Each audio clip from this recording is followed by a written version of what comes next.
Liquor కుంభకోణం ఏదైతే చాలా ప్రతిష్టాత్మకంగా దీన్ని నిరూపించి తీరుతాము, ఎలాగన్నా వదిలిపెట్టము అని కూటమి ప్రభుత్వం ఎన్నికల ముందు, అది కాకుండా వచ్చిన తర్వాత లిక్కర్ కుంభకోణం ఇంత జరిగింది, ఇన్ని వేల కోట్లు ముడుపుల యుద్ధంలోనే 3,200 కోట్ల నుంచి 3,400 కోట్ల దాకా వైఎస్ఆర్సీపీ టెన్యూర్లో గవర్నమెంటే లిక్కర్ని సరఫరా చేసి ముడుపుల యుద్ధంలో ఇంత సంపాదించారు అని చెప్పి పేర్కొన్నారు.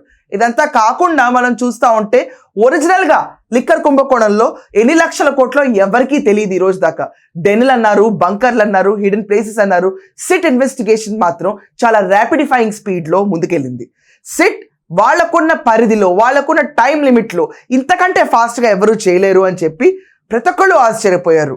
అండ్ మరీ ఇంపార్టెంట్గా మనం ఇక్కడ చూసుకోవాల్సిన విషయాలు 2 ఉన్నాయి. రాష్ట్రంలో పెట్టుబడులు రావాలి అనుకుంటే ప్రతి ఒక్కళ్ళు చంద్రబాబు నాయుడు గారిని అడుగుతుంది ఒకే ఒక హామీ, మాకు వనరులు ఇస్తారా అన్నది పక్కన పెడితే నెక్స్ట్ టైం చంద్రబాబు నాయుడు గారి మాటల్లో ఆయనే చెప్పారు ఈ భూతం మళ్ళీ రాకుండా ఉంటుందా అని చెప్పి. ఆ భూతాన్ని రానివ్వను అని చెప్పి హామీ ఇచ్చి పెట్టుబడిదారులను నేను ఆకర్షిస్తున్నాను, ఆంధ్రప్రదేశ్లో పెట్టుబడులకు ఆహ్వానిస్తున్నాము, భరోసా కల్పిస్తున్నాము, కూటమి ప్రభుత్వం at any cost Jaganmohan Reddy టెన్యూర్లో జరిగిన అవకతవకలన్నింటినీ బయటకు తీస్తాము అని చెప్పి హామీ ఇచ్చి పిలుస్తున్నాము. ఈ రకంగా స్వర్ణాంధ్రప్రదేశ్కి దారి తీస్తున్నాము అని చెప్పి ఆయన మాటల్లో ఆయనే చెప్పారు.